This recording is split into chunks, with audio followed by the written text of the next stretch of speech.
सुप्रभात विद्यार्थियों। हमने पिछला जो वीडियो था उसमें पढ़ा कि किस प्रकार गोमा नाम का जो किसान होता है वह बरसात न होने की वजह से बहुत हताश हो जाता है, निराश हो जाता है। उसका मन तो करता है खेती करने का, लेकिन वह खेती करना नहीं चाहता, उसके पैर आगे नहीं बढ़ते क्योंकि बरसात नहीं हो रही थी 3 साल से। आषाढ़ का महीना भी सूखा चला गया था। इस प्रकार हताश और निराश होकर वह एक चबूतरे पर बैठता है, तो वहीं एक बूढ़ी अम्मा भी उसके पास आकर बैठती है। इसके आगे हम आज पढ़ेंगे।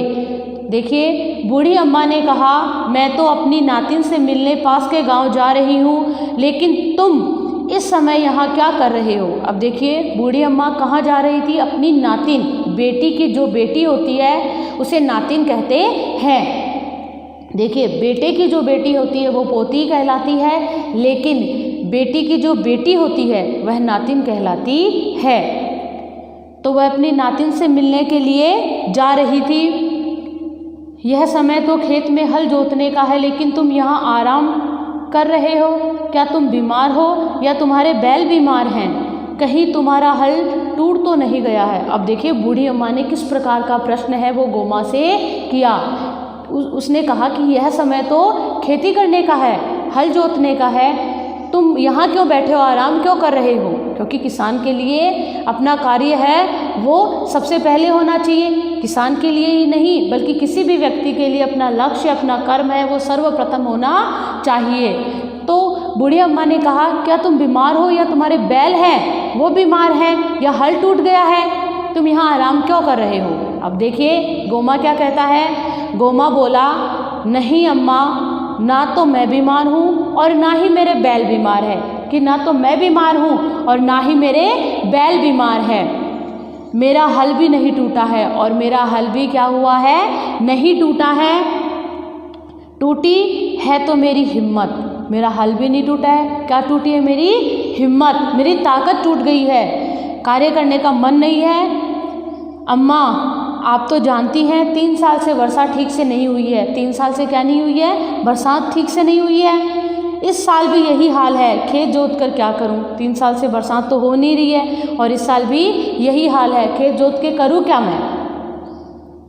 बूढ़ी अम्मा बोली, देखो बेटा, वर्षा तुम्हारे हाथ में नहीं है, यह तो प्रकृति पर निर्भर है। देखिए, ये तो कुदरत का खेल है, प्रकृति पे निर्भर है। ये तुम्हारे बस की बात नहीं है, तुम्हारे हाथ में नहीं है, ये तो प्रकृति की देन है। जब इसको प्रकृति को देना होगा तब होगी।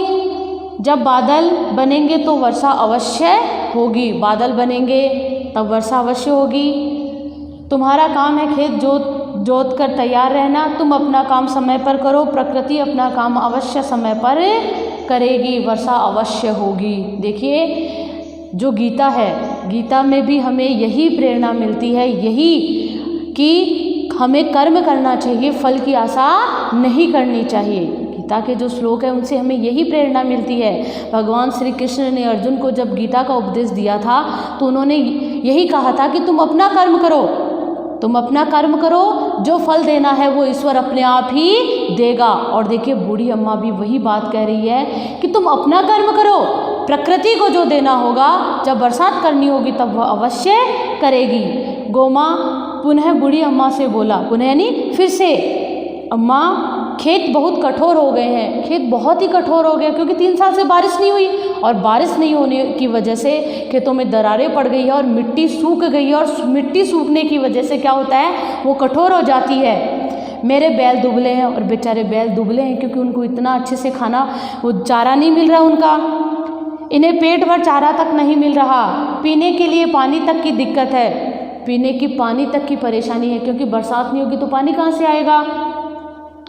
चारा पानी ही क्या, यहाँ तो पेड़ों की पत्तियाँ तक खत्म हो गई है। बेचारे बैल कैसे हल खींचे? वर्षा की उम्मीद हो तो हिम्मत भी बंधे। गोमा ने निराश मन से अपनी बात कही कि अगर वर्षा की उम्मीद हो कि बरसात हो, यह मन में अगर थोड़ी बहुत भी आशा हो तो आगे हिम्मत भी बंधे।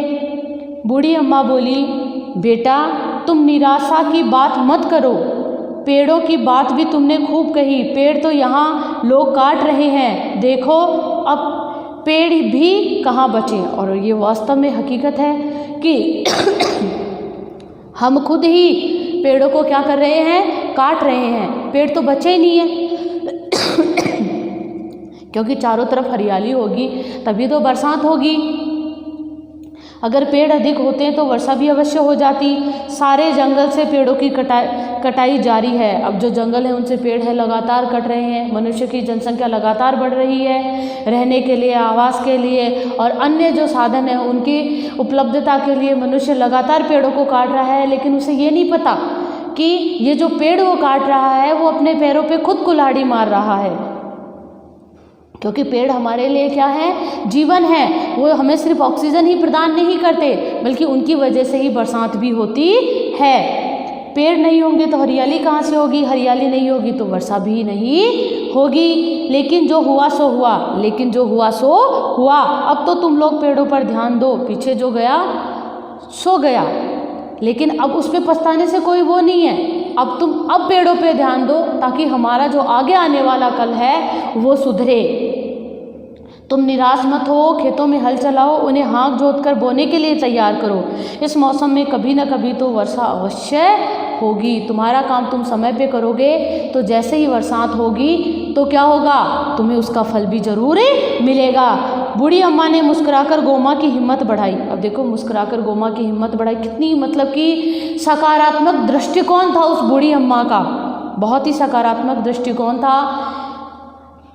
वह उठी और छड़ी टेकती हुई अपनी राह चल दी और अपनी राह पर चली गई। वैसे तो गोमा मन से निराश था, मगर बूढ़ी अम्मा की बातों से उसकी थोड़ी आशा बंधी।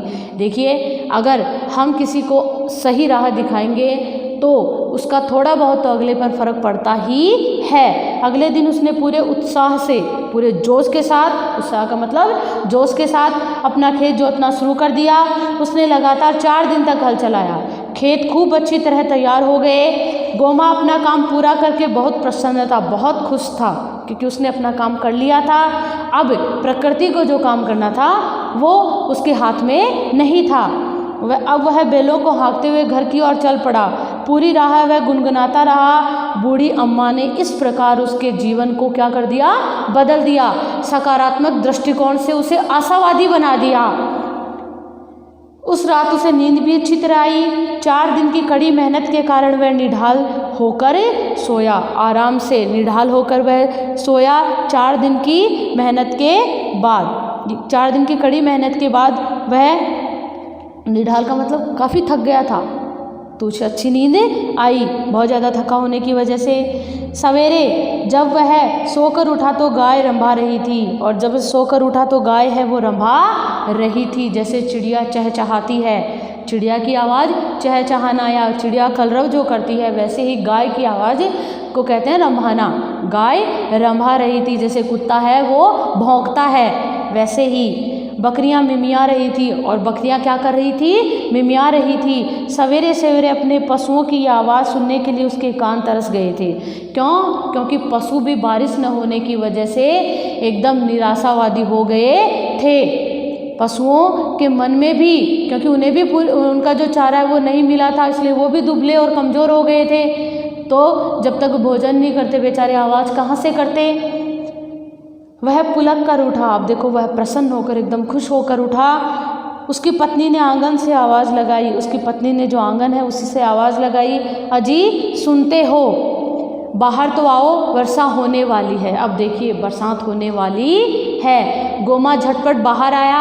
उसने देखा कि मौसम बहुत सुहाना हो गया है। आसपास में बादल घुमड़ आए थे, आसपास में बादल घुमड़ आए थे, मौसम एकदम सुहाना हो गया था। उसने बादलों को जी भर कर निहारा, क्योंकि उसकी आंखें तरस गई थी, उसकी आंखें तरस गई थी। उसे लगा मानो बादलों में बूढ़ी अम्मा की मुस्कुराती हुई आकृति उभर आई हो। अब बूढ़ी अम्मा उसे याद आनी ही थी, क्योंकि बूढ़ी अम्मा ने ही उसे यह हिम्मत बंधाई थी कि तुम अपना कर्म करो, उसका जो फल है तुम्हें अवश्य मिलेगा।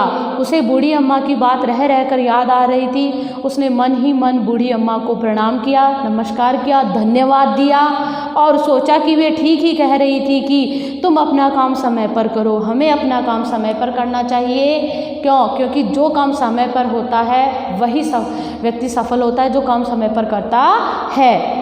बादल बरसने लगे, आंगन तरबतर हो गए। देखिए बरसात हुई, बादल बरसने लगे और जो आंगन है वो तरबतर हो गए, यानी पानी से भर गए, लबालब हो गए। गोमा को लगा मानो बूढ़ी अम्मा उससे कुछ कह रही हो। अब भी उसे बूढ़ी अम्मा याद आ रही थी। ऐसे लग रहा था कि जैसे बूढ़ी अम्मा उसे कुछ कह रही हो। वह बूढ़ी अम्मा से कुछ कहना चाहता था, तभी बारिश और तेज हो गई। और देखिए बारिश है वो और तेज हो गई। अब देखिए कितना अच्छा पाठ है, और इस पाठ से हमें यही प्रेरणा मिलती है कि हमें कभी भी निराशावादी नहीं होना चाहिए, बल्कि आशावादी होकर हमें अपना कर्म करना चाहिए। हम अपना कर्म समय पर करेंगे तभी हमें उसका अच्छा फल है वो मिलेगा, क्योंकि भगवान श्री कृष्ण ने स्वयं कहा है कि हमें अपना कर्म करना चाहिए, फल की आशा है वो नहीं करनी चाहिए। भगवान हमें हमारा मेहनत का जो फल है वो अवश्य देंगे। बहुत अच्छा पाठ है, आपको अच्छे से पाठ को समझना है और जो शब्दार्थ हैं वो करने हैं। ठीक है, धन्यवाद।